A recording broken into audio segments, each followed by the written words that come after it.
Good afternoon. And in this video, I'm going to continue dealing with James White's work, King James Only Controversy, Can You Trust the Modern Translations, the second edition. And of course, the real issue is, can you trust James White? And the answer is no. On this issue, this video, I'm going to deal with what he said about Riplinger's quotes of Westcott and Hort.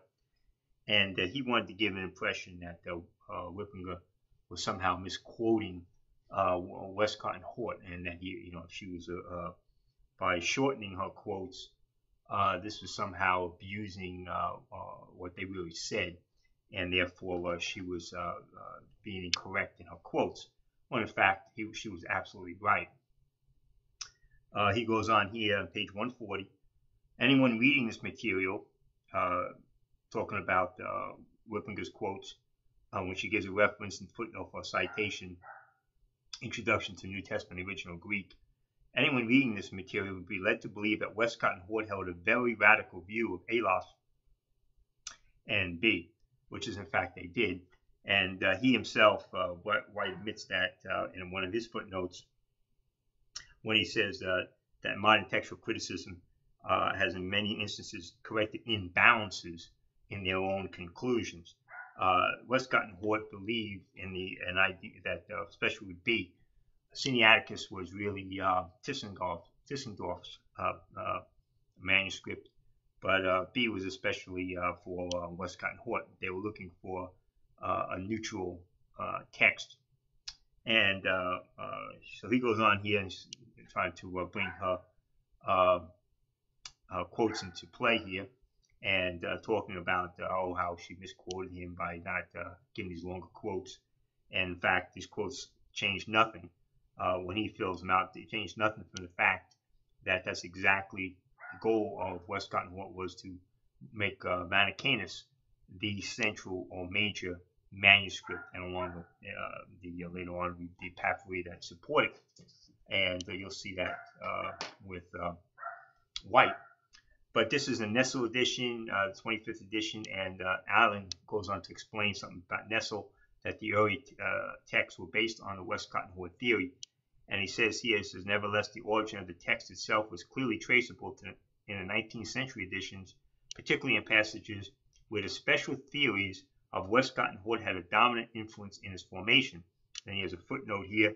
For example, in the Western non-interpolations, a particularly impressive example of this is found in Luke 24, where verses with excellent attestation were relegated to the apparatus under the influence of this theory. And that's where, at the end of Luke,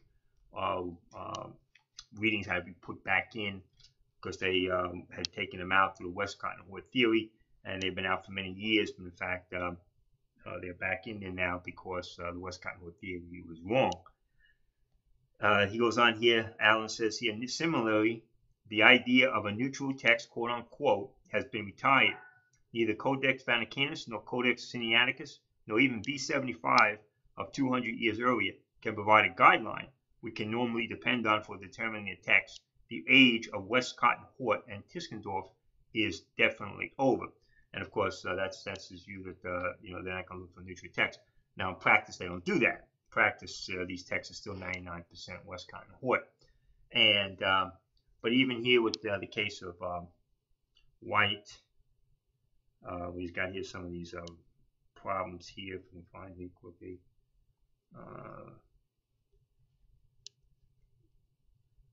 Textual data.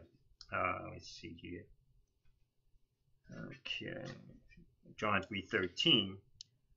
He follows the Westcott and Hort thinking. Even though the overwhelming evidence for the inclusion of who was in heaven, that's deleted.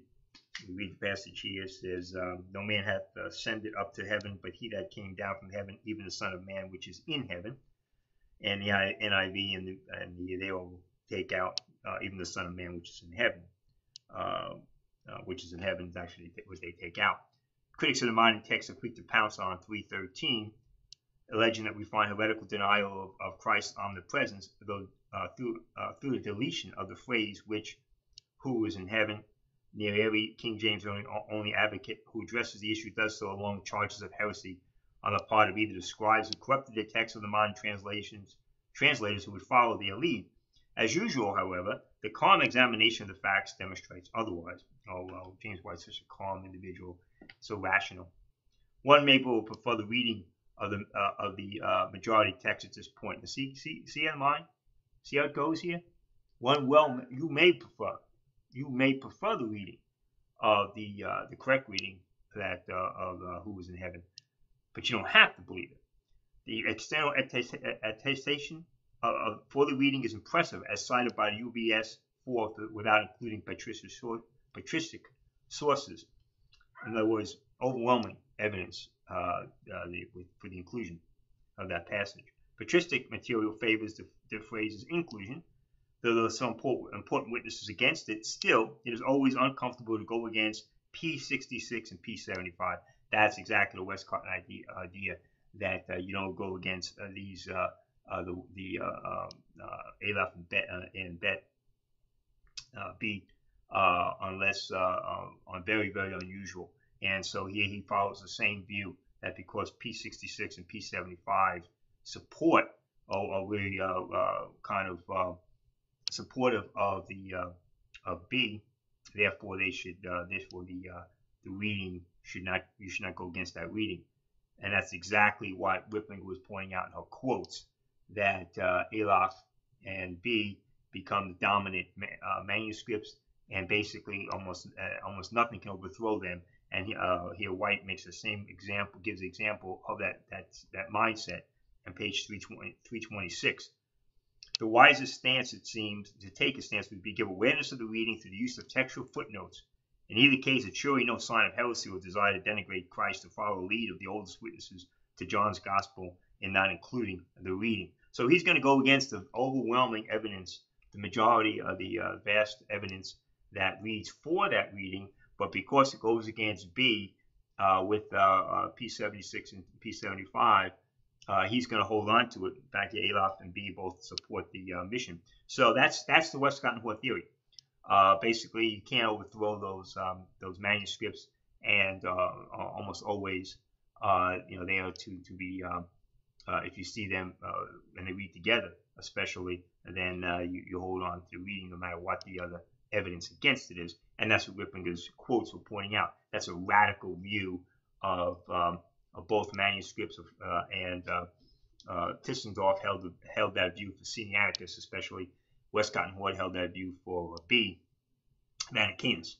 And you see that mindset in James White when he holds that view in John 3:13. He says, you may prefer keeping the passage. We can just put it in a textual, we can put it in a footnote, and so you can decide what your reading is. That's the Bible according to James White. That's the Bible according to Westcott and Hort. That's the Bible according to all the textual critics out there who want to give you a Bible footnoted with the idea that you can pick and choose whatever reading you have, or whatever reading you want, I should say. And this is supposed to be what they consider a Bible. But I'll do more work on that again. James White has again shown that in his attempts to insinuate that Riplinger was misquoting Westcott and Hort is totally incorrect. She quoted him correctly. She didn't have to put the full quotes in there. She got the substance of what he was saying, what they were saying in the notes. That the issue was that B was going to be the dominant manuscript, and except in very unusual cases, that was going to be the one that the reading they picked as the one that was going to be the one they considered part of the actual text. And that's what Riplinger was saying. It's a radical view, and even Allen said it was a radical view, and the modern text of the National Allen and the United Bible Society supposedly reject that view, that you can find a quote-unquote neutral manuscript or neutral text. Amen. Thank you.